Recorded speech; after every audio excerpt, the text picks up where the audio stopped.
Hello प्यारे बच्चों, कैसे हैं आप सभी।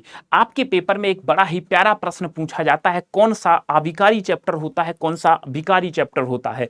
तो ऐसे में मैं आप सभी के सामने आज इस टॉपिक को पूरा नेस्तनाबूद करने आया हूं और इस हिंदी के 5 मिनट के ट्रिकी शो में आप सभी का मैं पवनदांगी स्वागत करता हूं। चलेगा प्यारे बच्चों, इस सेशन को शुरुआत करते हैं। तो सबसे पहले तो मैं आपको बता देना चाहूंगा, व्याकरणिक प्रकार के आधार पर शब्द के दो भेद माने जाते हैं। अगर मैं व्याकरणिक प्रकार के आधार पर शब्दों के भेद की बात करता हूं, व्याकरणिक प्रकार के आधार पर शब्द, व्याकरणिक प्रकार के आधार पर शब्द के आधार पर शब्द प्यारे बच्चों, तो इसके आधार पर अगर मैं शब्दों की बात करता हूं तो इसके दो भेद माने जाते हैं।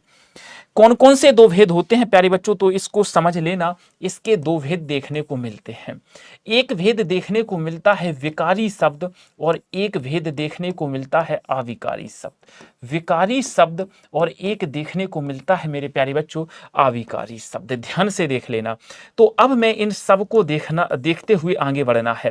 पेपर में प्रश्न आता है कौन सा विकारी शब्द है, कौन सा अविकारी शब्द है, तो इन्हें बड़े ध्यान से समझना है और बड़े ध्यान से समझते हुए हमें आगे बढ़ना है। अगर विकारी शब्दों की बात की जाए प्यारे बच्चों, तो हमारा संज्ञा एक विकारी शब्द है। जी प्यारे बच्चों, इसके बाद प्यारे बच्चों सर्वनाम भी हमारा एक विकारी शब्द की श्रेणी में माना जाता है।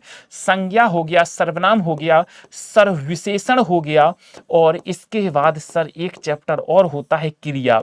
अगर आपसे कोई कहे विशेषण क्या है, विकारी शब्द है कि अविकारी शब्द है, तो विशेषण प्यारे बच्चों हमारा एक विकारी शब्द माना जाता है और प्यारे बच्चों सर्वनाम, विशेषण, क्रिया ये विकारी शब्द हैं।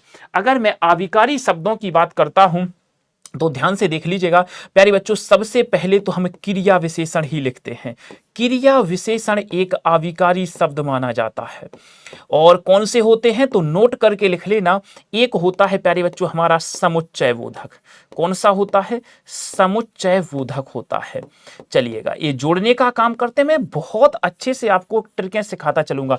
क्रिया विशेषण, समुच्चय बोधक, संबंध बोधक। प्यारे बच्चों क्या होता है? संबंध बोधक होता है। यहां से डायरेक्ट प्रश्न पेपर में आता है कौन सा विकारी है, कौन सा अविकारी है। और एक और लिखना विस्मयादि बोधक। विस्मयादि बोधक ये सारे के सारे हमारे अविकारी शब्द माने जाते हैं। खैर एक और होता है हमारा अविकारी शब्द जिसको हम निपात के नाम से जानते हैं, बट फिलहाल उसे हम इग्नोर कर सकते हैं। तो आप देख सकते हैं कि व्याकरणिक प्रकार के आधार पर जो शब्द हैं वो दो प्रकार के होते हैं, विकारी और अविकारी। तो कैसा लगा आपको ये जानकर के अवश्य बताना मेरे प्यारे बच्चों। यहां से जो प्रश्न है डायरेक्ट पेपर में पूछा जाता है। अभी अगर आप देखें तो आपके जीडी के पेपर में पूछा गया था कि दिए गए विकल्पों में से कौन सा हमारा अविकारी शब्द है, तो प्यारे बच्चों वहां पर समुच्चय बोधक दिया गया था और उसका आंसर वही हो रहा था।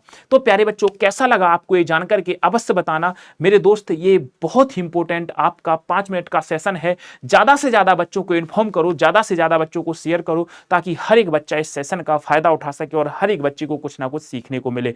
तो चलिएगा, आज के सेशन को हम लोग यहीं तक रखते हैं। मिलते हैं आपसे नेक्स्ट 5 मिनट के ट्रिकी शो में और देखते हैं कल हम किस चैप्टर को लाने वाले हैं। तो thank you so much, bye bye and take care, best of luck. पढ़ते रहें, मुस्कुराते रहें, अपना और अपनों का ध्यान रखें, माता पिता का सम्मान करें, उनकी इज्जत करें, नाम रोशन करें। धन्यवाद प्यारे बच्चों, थैंक यू सो मच।